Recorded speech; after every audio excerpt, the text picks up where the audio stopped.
مجھے بس دو باتیں کہنی ہیں قرآن مجید سے متعلق۔ ایک تو یہ ہے کہ قرآن کا نام جو قرآن ہے، اقرا جانتے ہیں آپ، قرأ یقرأ عربی میں جانتے ہیں جس کے معنی ہے پڑھنا، اس میں الف نون کا اضافہ ہو جاتا ہے تو اس کے معنی آتے ہیں بہت زیادہ پڑھنا۔ جیسے رحم کے معنی آتے ہیں مہربانی، اور الف نون لگا دیجئے گا تو رحمان کے معنی آتے ہیں بڑا مہربان۔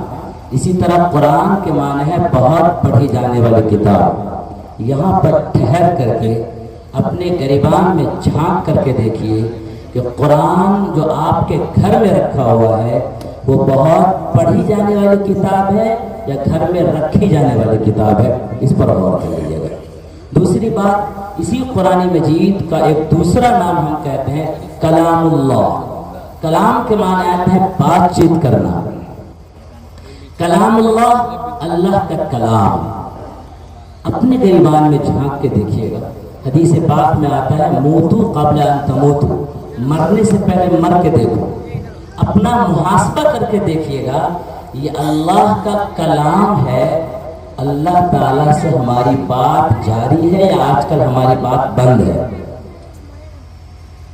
افسوس کی بات ہے کتنے مسلمان ایسے ہیں جن کی اللہ تعالیٰ سے بات بند ہے، وہ اللہ کا کلام نہیں پڑھتے ہیں۔ دوسری بات جو مجھے کہنی تھی، مفتی صاحب نے اس کی طرف اشارہ کیا، ہمارے شہر میں الحمدللہ قرآن مجید کے حفظ کا بہتر جو ہے نظام ہے اور بہترین ذوق پایا جاتا ہے، لیکن آپ کو یاد ہونا چاہیے قرآن دو چیزوں کا نام ہے، الفاظ کا نام بھی قرآن ہے، معنی کا نام بھی قرآن ہے۔ یہ جو حفاظ جنہوں نے قرآن مجید کو حفظ کیا ہے، یہ قرآن مجید کے الفاظ کو انہوں نے حفظ کیا ہے، معنی کو حفظ نہیں کیا ہے۔ آپ کوشش کیجئے کہ آپ کے بچے معنی کے بھی حافظ بن جائیں۔ اب سوال یہ ہے کہ معنی کے حافظ کیوں نہیں بنتے ہیں اور الفاظ کے حافظ کیوں بنتے ہیں؟ اس کی دو وجہ ہیں۔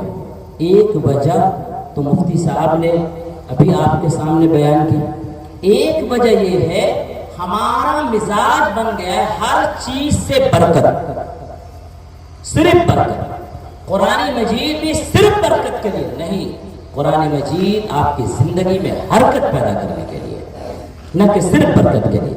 آپ کو قرآن بھی برکت کے لیے چاہیے، مولانا بھی برکت کے لیے چاہیے، حد یہ ہے کہ آپ کو جلسے بھی برکت کے لیے چاہیے۔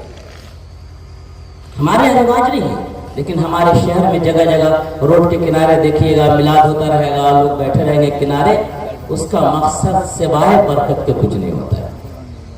اسی وجہ سے جب آپ کا مقصد برکت ہو گیا تو آپ مقررین کی تقریریں کم سنتے ہیں اور نعت نبی سننے کا زیادہ اہتمام کرتے ہیں۔ جلسے برکت کے لیے نہیں ہے، آپ کی زندگی میں حرکت پیدا کرنے کے لیے ہیں۔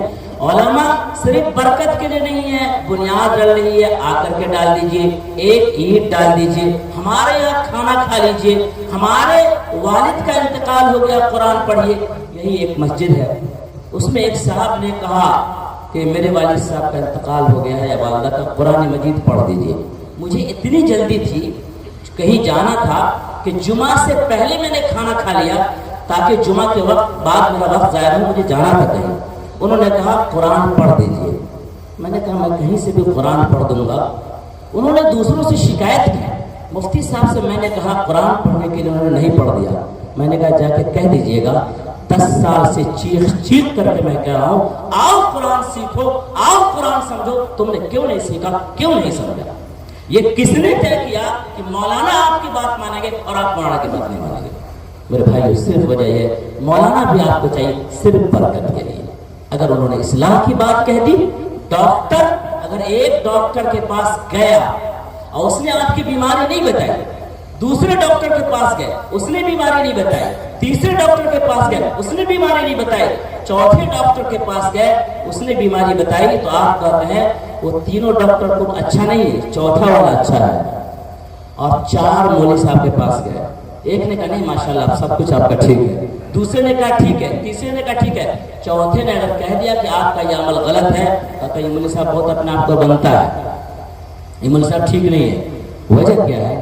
آپ کو جسم کا علاج چاہیے، جسم کی بیماری بتانے والا چاہیے، اور مولوی آپ کی تعریف کرنے والا۔